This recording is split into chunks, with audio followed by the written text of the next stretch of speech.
Good morning students. तो बेटा आज का जो टॉपिक है वो है रिप्रोडक्शन इन बैक्टीरिया। आपको भी पता है बेटा, जो रिप्रोडक्शन है वो एक बायोलॉजिकल प्रोसेस होती है जिसमें कोई भी लिविंग ऑर्गेनिज्म है वो अपने क्या प्रोड्यूस करेगा, चाइल्ड को प्रोड्यूस करेगा। तो बेटा जो बैक्टीरिया के अंदर रिप्रोडक्शन होता है वो मेनली दो मेथड से होता है बेटा। सबसे पहला जो मेथड है बेटा वो होता है एसेक्सुअल रिप्रोडक्शन,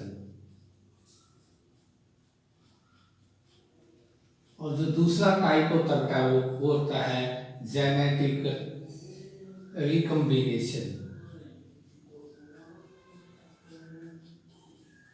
एसेक्सुअल जो रिप्रोडक्शन होता है बेटा, इसमें आपको पता ही है कि एक जो सिंगल पेरेंट है वही अपने चाइल्ड है प्रोड्यूस करेगा बिना किसी गैमेट की हेल्प से। और मोस्टली बैक्टीरिया में मेनली एसेक्सुअल रिप्रोडक्शन ही होता है बेटा। लेकिन कुछ जो बैक्टीरिया है उनके अंदर परमेटिव टाइप का क्या होता है, एक रिप्रोडक्शन होता है परमेटिव टाइप का, पुराने टाइप का होता है। इसको कहते हैं जेनेटिक रिकम्बिनेशन। इसमें क्या होता है, एक बैक्टीरिया से दूसरे बैक्टीरिया में क्या होता है, जीन का ट्रांसफर होता है। एक बैक्टीरिया के जीन दूसरे बैक्टीरिया में क्या हो जाते हैं, ट्रांसफर हो जाते हैं। इसको कहते हैं जेनेटिक रिकम्बिनेशन। पहले पढ़ते हैं एसेक्सुअल रिप्रोडक्शन कैसे होता है। तो बेटा जो एसेक्सुअल रिप्रोडक्शन है उसके लिए भी बैक्टीरिया में दो मेथड होते हैं एसेक्सुअल रिप्रोडक्शन के। सबसे पहला जो मेथड है बेटा वो आता है बाइनरी फिजन। क्या आता है, बाइनरी फिजन। बाइनरी फिजन में आपने किया भी होगा एग्जांपल, जैसे अमीबा भी होता है इसके अंदर, तो बैक्टीरिया में भी बाइनरी फिजन होता है। बाइनरी फिजन क्या होता है बेटा, ये सबसे कॉमन टाइप का क्या होता है, रिप्रोडक्शन होता है बैक्टीरिया में। मोस्टली बैक्टीरिया इसी मेथड से क्या करते हैं, रिप्रोड्यूस करते हैं। बाइनरी फिजन में क्या होता है, एक बैक्टीरिया की सेल दो में डिवाइड हो जाती है। सबसे पहले ये मान लो बैक्टीरिया है, इस बैक्टीरिया के अंदर मान लो ये इसका क्या डीएनए है, ये सेल मेम्ब्रेन है। सेल मेम्ब्रेन के बाद ये क्या बेटा, सेल वॉल है। सबसे पहले जो बैक्टीरिया का डीएनए है ये क्या करता है बेटा, रेप्लिकेट करता है। ये क्या करता है, रेप्लिकेट करता है। रेप्लिकेट का मतलब ये अपनी कॉपी बनाता है, इस जैसा एक डीएनए और तैयार होता है। और फिर क्या होता है बेटा, जो ये बैक्टीरिया की सेल है ये दो दो डॉटर सेल के अंदर क्या हो जाती है, डिवाइड हो जाती है। मतलब इस तरीके से, मतलब जो सेल मेम्ब्रेन है अंदर की तरफ इस तरीके से हो जाती है।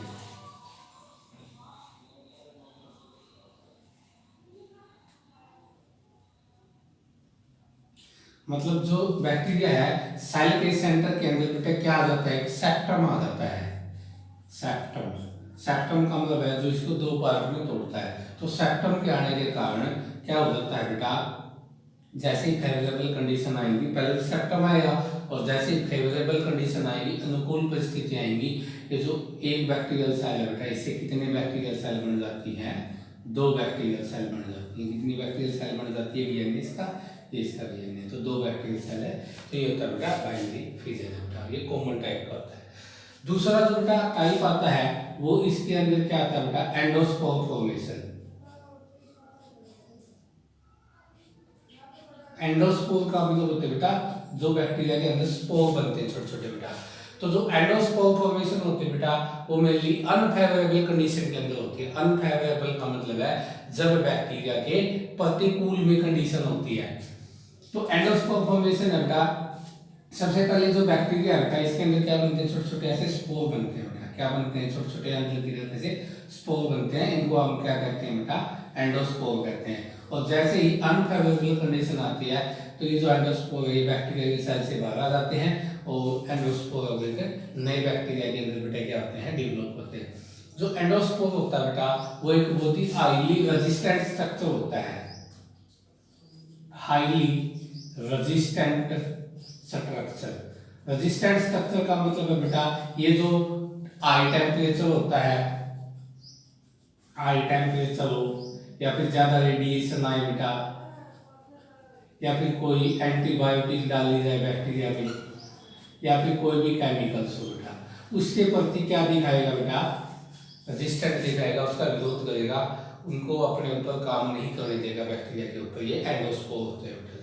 उसके बाद है बेटा जो एंडोस्पोर इतना ज्यादा हाईली रेजिस्टेंट किस वजह से होता है, जो एंडोस्पोर के बाद की जो वाल होती है ना, इसकी परत होती है, इस वाल के अंदर एक सब्सटेंस होता है बेटा, एक उसका नाम है कैल्शियम डीपी कोलिनेट।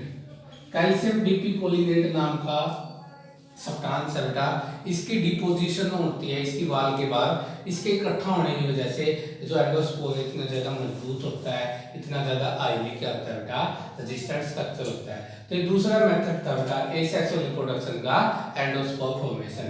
अब आता है बेटा दूसरा जो मेथड है वो आता है जेनेटिक रिकॉम्बिनेशन। तो बेटा जो बैक्टीरिया के अंदर ट्रू सेक्सुअल रिप्रोडक्शन है बेटा वो अब्सेंट होता है, क्योंकि सेक्सुअल रिप्रोडक्शन में तो क्या होता है बेटा, सेक्सुअल रिप्रोडक्शन में तो क्या होता है, मेल और फीमेल गैमेट क्या होते हैं बेटा, फ्यूज होते हैं, लेकिन इसमें कोई मेल फीमेल गैमेट फ्यूज नहीं होते हैं। जेनेटिक रिकॉम्बिनेशन के अंदर बेटा 3 मेथड है। सबसे पहला जो मेथड है बेटा वो है ट्रांसफॉर्मेशन, दूसरा जो मेथड है बेटा वो है कॉन्जुगेशन,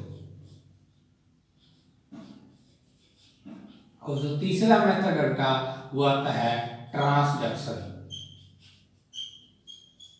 तो बेटा जो ट्रांसफॉर्मेशन है, ट्रांसफॉर्मेशन में क्या होता है, एक बैक्टीरिया के जीन है जो दूसरे बैक्टीरिया में ट्रांसफर होंगे, इसके जीन है जो, लेकिन किसके थ्रू होंगे, वो सराउंडिंग के थ्रू होंगे।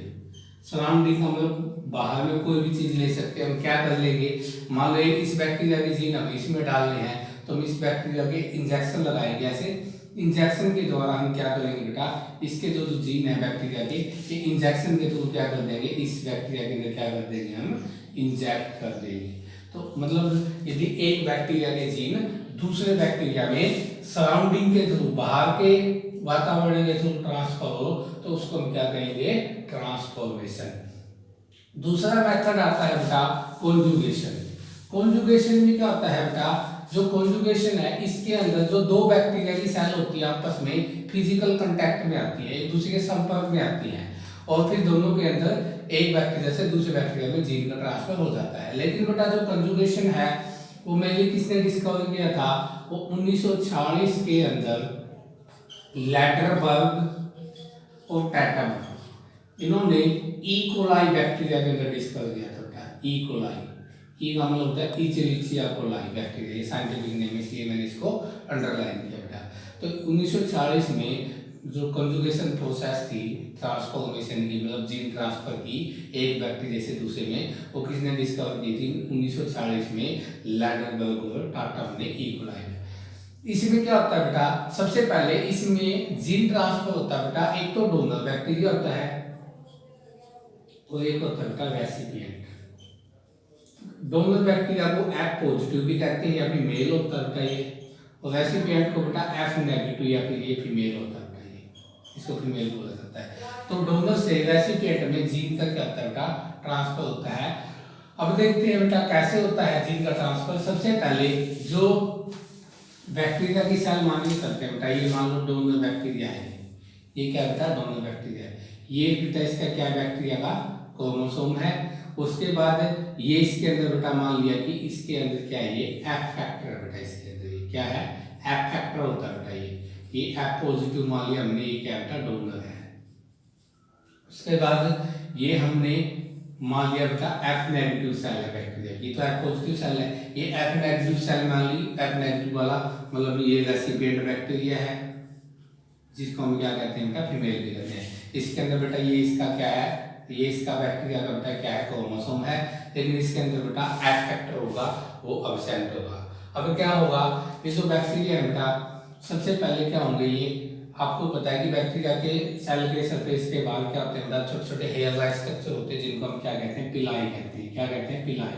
तो सबसे पहले ये दोनों पिलाई होती है इनके शरीर के ऊपर, उस पिलाई के माध्यम से आपस में क्या होते हैं बेटा, ये कॉन्टैक्ट में आते हैं, और कॉन्टैक्ट में आने से क्या होता है, इनके बीच में ट्यूब बन जाती है दोनों के बीच में, उस ट्यूब को हम क्या कहते हैं बेटा, कॉन्जुगेशन ट्यूब कहते हैं।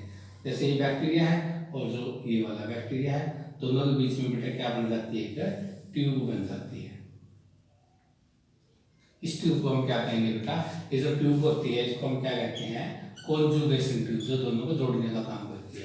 और ये कौन करवाती है बेटा, इसको कौन बनवाती है, सेक्स जो पिलाई होती है, फिर पिलाई होती है, उनके माध्यम से बेटा ये बनती है। उसके बाद क्या होता है बेटा, ये जो बैक्टीरिया के अंदर जो एफ फैक्टर है, ये क्या करता है बेटा, रेप्लिकेट करता है। रेप्लिकेट का मतलब अपनी कॉपी बनाता है, और कॉपी बनाने से मतलब दो कॉपी बन जाती है इसकी, एक कॉपी तो ये बन गई और एक कॉपी बेटा ये बन गई। उसके बाद ये इसका क्रोमोसोम है बेटा, ये इसका क्रोमोसोम, दोनों जगह अपना अपना क्रोमोसोम था ये। उसके बाद बेटा क्या होता है, ये जो दो कॉपी बन गया है फैक्टर की, इसमें से एक कॉपी इस बैक्टीरिया के अंदर क्या हो जाती है बेटा, कॉन्जुगेशन ट्यूब के थ्रू ट्रांसफर हो जाती है। उसके बाद फिर क्या होता है बेटा, ये जो दोनों बैक्टीरिया है कॉन्जुगेशन ट्यूब क्या हो जाती है, दोनों की टूट जाती है, और दोनों बैक्टीरिया क्या हो जाते हैं, अलग अलग हो जाते हैं। ये ऊपर वाला बैक्टीरिया था, ये नीचे वाला बैक्टीरिया माने चलते हैं। तो बेटा इसका एक एफ फैक्टर इसने दो बना लिए थे, एक एफ फैक्टर इसमें रहेगा बेटा, एक इसका जो एफ फैक्टर है बेटा किसमें चला गया, इसमें। मतलब देखो यहाँ पे रेसिपिएंट के अंदर शुरू में कोई एफ फैक्टर नहीं था, लेकिन लास्ट में इसके अंदर इसका एफ फैक्टर उसने रेप्लिकेट किया, अपनी कॉपी बनाई और एक इसके अंदर चला गया। मतलब ये वाली सेल क्या थी बेटा, ये तो डोनर थी, एफ पॉजिटिव थी, ये एफ नेगेटिव वाली सेल है, इसमें भी क्या हो गया, एफ फैक्टर आ गया, तो ये भी क्या बन जाएगी, एफ पॉजिटिव। मतलब दोनों सेल क्या बन गई बेटा, एफ पॉजिटिव का मतलब वो डोनर बन गई। तो इस तरीके से बेटा ये होता है कॉन्जुगेशन। उसके बाद तीसरा जो लास्ट मेथड आता है बेटा इसके अंदर, वो आता है बेटा ट्रांसडक्शन। क्या आता है, ट्रांसडक्शन। ट्रांसडक्शन के अंदर क्या होगा बेटा, एक बैक्टीरिया के जीन दूसरे बैक्टीरिया में क्या होंगे बेटा, ट्रांसफर होंगे। जीन आपको बताइए क्या होती है, gene are the functional unit of heredity. Heredity का मतलब है किसी भी माता पिता के गुण जो उनके बच्चों में जाते हैं, उसकी जो फंक्शनल यूनिट है, काम करने वाली यूनिट है बेटा, वो जीन होती है। जीन किसके ऊपर पाए जाते हैं बेटा, क्रोमोसोम के ऊपर पाए जाते हैं। तो बेटा एक बैक्टीरिया के जीन दूसरे बैक्टीरिया में कैसे ट्रांसफर होंगे बेटा, जैसे ट्रांसफॉर्मेशन में तो किसके थ्रू हो रहे हैं, वो डायरेक्टली या तो इंजेक्शन कर लिया, सराउंडिंग के थ्रू है। लेकिन ट्रांसडक्शन में एक बैक्टीरिया के जीन दूसरे बैक्टीरिया में तो जाएंगे, लेकिन किसकी मदद के द्वारा जाएंगे, वो वायरस की हेल्प से जाएंगे। हम लोग पहले बार हम बैक्टीरिया के जीन किस में डाल देंगे, वायरस में, और फिर ये वायरस इस बैक्टीरिया को इन्फेक्ट करेगा, इसको इन्फेक्शन करेगा, और फिर वायरस से किसमें चले जाएंगे, किसमें चले जाएंगे। और मेनली वायरस का नाम क्या होता है बेटा, बैक्टीरियोफाज नाम का वायरस होता है। नाम से ही डेफिनेशन है, बैक्टीरियोफाज का मतलब वो वायरस जो बैक्टीरिया को इन्फेक्शन करता है। तो बैक्टीरियोफाज वायरस की मदद से हम एक बैक्टीरिया के जीन यदि दूसरे में जा रहे हैं, तो उस प्रोसेस को हम क्या करेंगे, ट्रांसडक्शन करेंगे। तो बेटा ये रिप्रोडक्शन इन बैक्टीरिया इस तरीके से था, दो ही मेथड होते हैं बेटा, सेक्सुअल रिप्रोडक्शन वो एब्सेंट होता है। नेक्स्ट टॉपिक आता है बेटा हमारा इकोनॉमिक इंपोर्टेंस ऑफ बैक्टीरिया। अब हमने बैक्टीरिया की सारी लाइफ प्रोसेस पढ़ ली है, अब हमें ये पढ़ना है बैक्टीरिया के हमें क्या क्या तो फायदे हैं, क्या क्या हमें नुकसान है, वो हम कल डिस्कस करेंगे। Thank you.